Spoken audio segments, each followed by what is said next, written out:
It's possible to get insanely strong without a gym membership or spending small fortunes on gym equipment.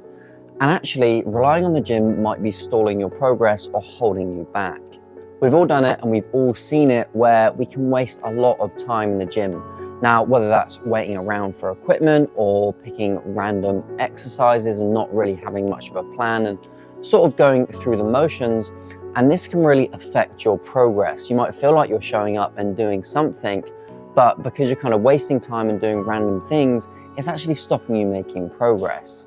Or maybe you fall into that trap of doing the exact same workout every single time you go to the gym, just hitting the lat pull down, the leg press, and the chest press, and doing 10 minutes on each bit of cardio equipment. Now, it's pretty awesome to have above average strength and be capable in everyday life.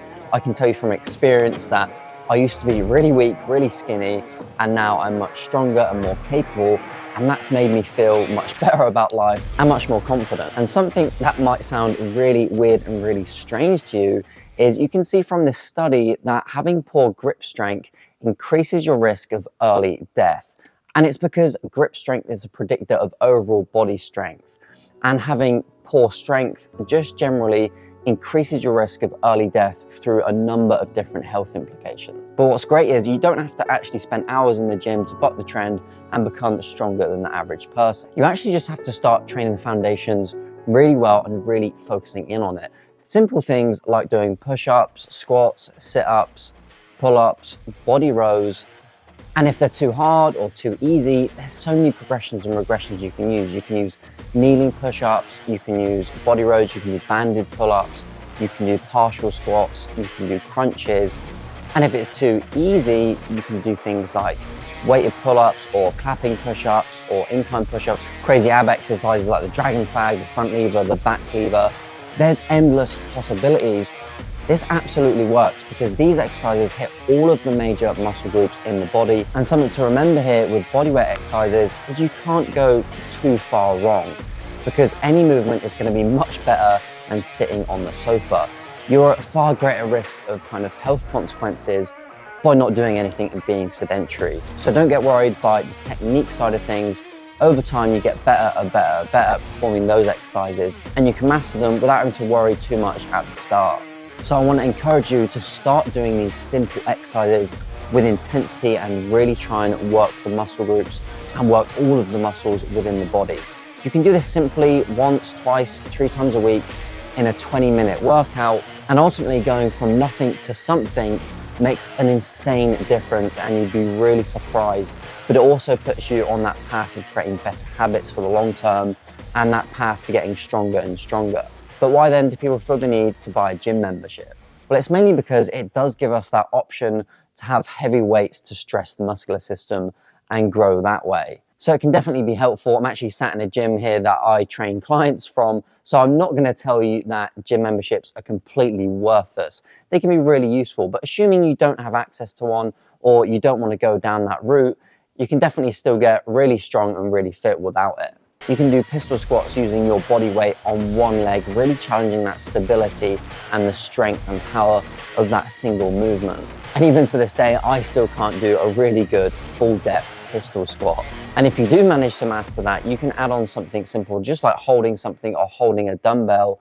Really simple, but that will massively increase the difficulty of the exercise. And then you have things like the humble push-ups. Now these have endless regressions and progressions to make it easier and more difficult. You can build all the way up to doing something like a full planche push-up. Very few of the trained population will ever be able to achieve. So you can increase the load and increase the intensity endless amounts from a push-up. So you're not going to be held back by not having weight or anything like that. You can do handstand push-ups, you can do pike push-ups, elevated push-ups. And you might have heard things like before, push-ups are too easy and you need more weight to get stronger.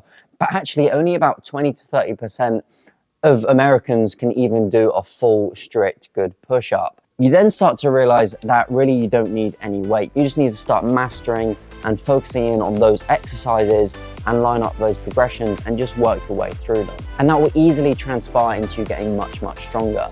And yes, maybe it's harder to track progress because you can't just see a single number going up over time like on the bench press or the squats or the deadlift, for example. But remember, if you're leveling up and you're doing more advanced exercises, you're still progressing. So use that instead as your ladder of progress, and a nice byproduct of that is going to be building strength. And I've actually got programs in the link in the description that work using this method. Now let's just put everything into practice. When you're training, when you're planning your exercise routines, start with the most compound exercises. These are the ones that work the biggest muscle groups, most muscle groups in one single movement. Or prioritize the thing that you want to get better at the very start of the workout. That's your kind of main exercise or main part of the workout. And then follow this by easier accessory type exercises where you don't have to worry so much about technique and pushing yourself that bit. And be open to trying new exercises, but make sure you're prioritizing repetition, consistency, and intent with your workouts. You're repeating the same exercises and trying to progress them rather than just doing random stuff all the time. And make sure everything you do, every exercise you do, is challenging you in some way, or at least challenging you on the last few repetitions, because that's really going to force adaptation and change and build strength. And the added bonus to these things is you're going to start to build a much leaner and stronger physique. You're going to have much more energy, and you're going to feel much more confident and capable in day-to-day life. Now, if you're struggling with consistency like a lot of us, maybe just pick one exercise and do that to failure. And always try to at least commit to just starting your workout, doing the first 5 minutes. So I'm just going to do the first 5 minutes, and that's going to be it because I'm not feeling it today. And that keeps the habit alive. That's much better than doing nothing. And also, once you've started, actually, you might end up doing more, because the hardest bit is to start.